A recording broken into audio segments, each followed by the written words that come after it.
Hello दोस्तों, स्वागत है हमारे चैनल भोजपुरी झंकार में। भोजपुरी इंडस्ट्री की पॉपुलर एक्ट्रेस रिंकू घोष अपनी बेमदा खूबसूरती के लिए जानी जाती है। इसी बीच रिंकू घोष ने अपना सुपर से ऊपर वाला लुक दिखाया है।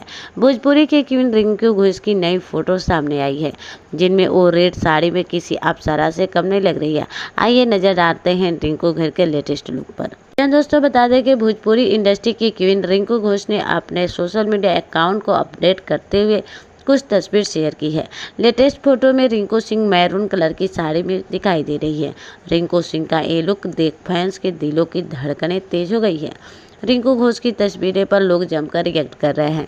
एक यूजर ने लिखा, आज भी आप कमाल की लगती हो। दूसरे यूजर ने लिखा, आपसे ज़्यादा खूबसूरत कोई नहीं है। भोजपुरी एक्ट्रेस रिंकू घोष की हर अदा पर लोग फिदा हो जाते हैं। यहाँ दोस्तों की बताते चले कि रिंकू घोष ने भोजपुरी से लेकर टीवी इंडस्ट्री तक धमाल मचाया है। रिंकू घोष कई टीवी सीरियल में नजर आ चुकी हैं।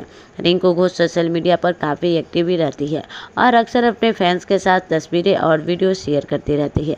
रिंकू घोष ने भोजपुरी में अपनी पहचान बना ली है, लेकिन जब उनका करियर पीक पर था तो सब कुछ छोड़कर पति के साथ शादी करके विदेश में जाकर सेटल हो गई थी। हालांकि अब एक बार फिर से वो भोजपुरी वर्ल्ड एक्टिव में हो गई है। फैंस रिंकू घोष की एक झलक पाने के लिए बेकरार रहते हैं। ऐसे ही रिंकू सिंह के हर अपडेट जानने के लिए बने रहिए हमारे चैनल में।